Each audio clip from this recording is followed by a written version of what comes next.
இப்போ போன வீடியோவில் என்ன பார்த்தோம் அப்படின்னா, ஒரு மனுஷன் உண்மையிலேயே வாழ்றதுக்கு எத்தனை தாவரங்கள் தேவை அப்படிங்கிறத பார்த்தோம்.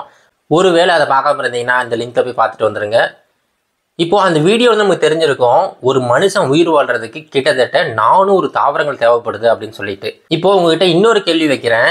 இப்போ திடீர்னு இந்த உலகத்தில் இருக்கிற எல்லா தாவரங்களுமே காணாமல் போயிடுச்சா என்ன நடக்கும்? அதுக்கான சாத்தியக்கூறுகள் இருக்கா? என்னென்ன சாத்தியக்கூறுகள்லாம் இருக்குது?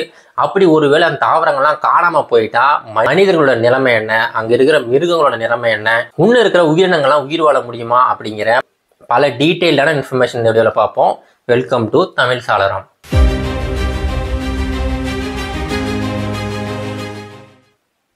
இப்போ முதல்ல இந்த தாவரங்கள் அழிஞ்சு போகிறதுக்கான சாத்தியக்கூறுகள் என்னன்னு முதல்ல பார்க்கலாங்க.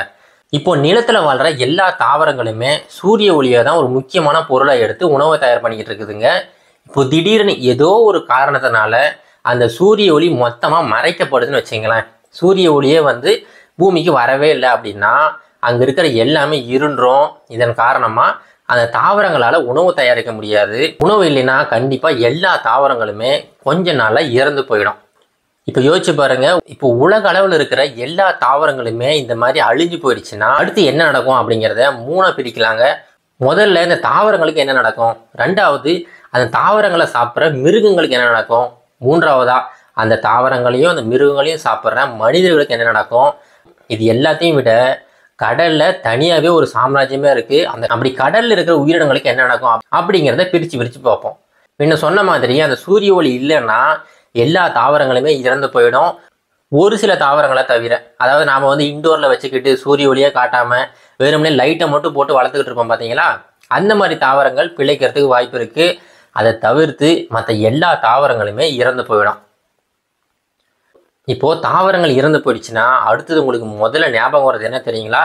ஐயோ, இப்போ ஆக்சிஜனுக்கு என்ன பண்ணுவோம் அப்படிங்கிறது தான். இப்போ பிராணவாயுக்கான முக்கியமான சோர்ஸே இந்த தாவரங்கள் தான். ஆனால் அது ஒரு பிரச்சனை கிடையாதுங்க. ஏன் அப்படி சொல்கிறேன்னு நீங்கள் யோசிக்கலாம். தாவரங்கள்லேருந்து நமக்கு தேவையான ஆக்சிஜன் வந்துக்கிட்டு தான் இருக்குது. ஆனால் அதை கம்பேர் பண்ணும்போது நம்மளுடைய வளிமண்டலத்தில் இருக்கிற மொத்த காற்றில் கிட்டத்தட்ட 21% ஆக்சிஜன் இருக்குது. அது மட்டும் இல்லாமல் நிறைய பனிக்கட்டிகள் இந்த மாதிரி இடத்துல எல்லாத்துலேயுமே ஆக்சிஜன் இன்னும் ஒழிஞ்சிக்கிட்டு இருக்குது. அது எல்லாத்தையுமே பயன்படுத்தணும் அப்படின்னா கிட்டத்தட்ட இன்னும் 52,325 வருடங்கள் வரைக்குமே ஆக்சிஜன் நம்ம வளிமண்டலத்தில் இருந்துக்கிட்டே இருக்கும். இப்போ உங்களுக்கு புரிஞ்சிருக்கும், ஆக்சிஜன் ஒரு பிரச்சனையே கிடையாது. ஏன்னா ஆக்சிஜன் நம்ம வளிமண்டலத்தில் ஆல்ரெடி இருக்குது. அதை நம்ம சுவாசிச்சுக்கிட்டு உயிர் வாழ்ந்துக்கிட்டு இருப்போம்.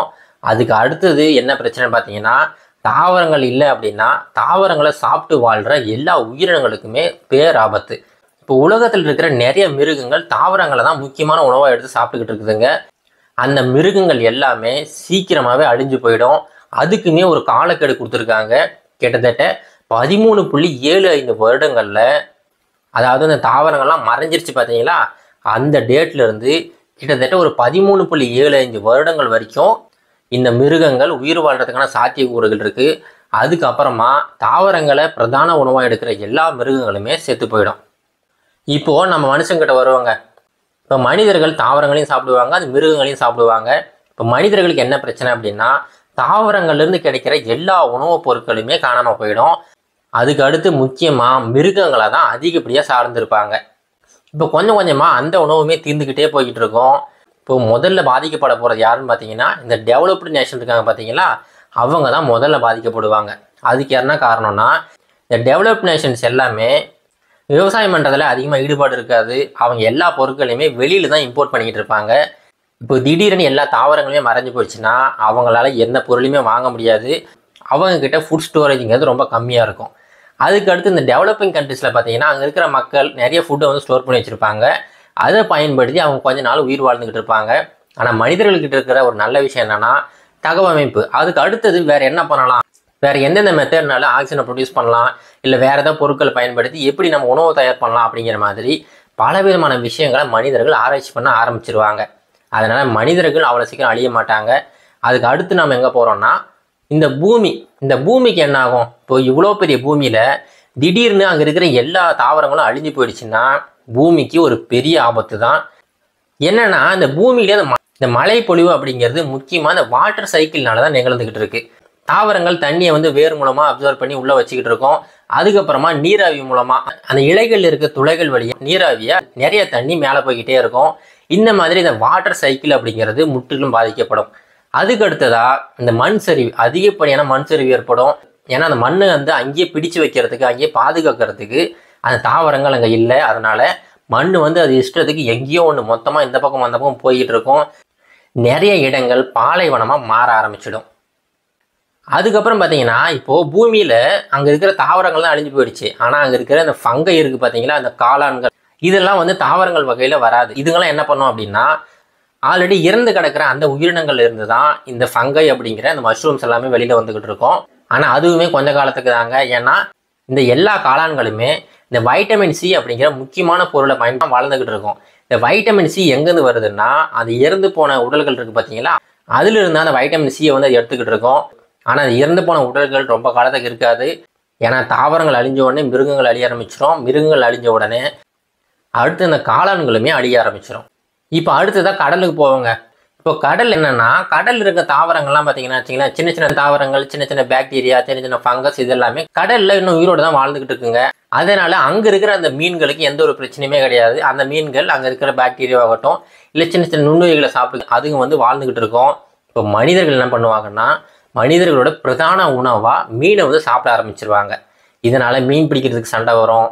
உலக அளவில் இருக்கிற மொத்த மக்கள் தொகைக்கு இந்த மீன் உணவுங்கிறது ரொம்ப ரொம்ப ஒரு சின்ன விகிதத்தை தான் பயன்படும். ஆனால் அந்த சின்ன விகிதத்துக்கு ஏகப்பட்ட சண்டைகள் வர ஆரம்பிச்சிடும். இந்த சண்டைகள் எங்கே வரைக்கும் முடியலாம் அப்படின்னா மனிதர்களை அடித்து சாப்பிட்ற அந்த லெவலுக்கு கொண்டு போய் விட்டுடும்.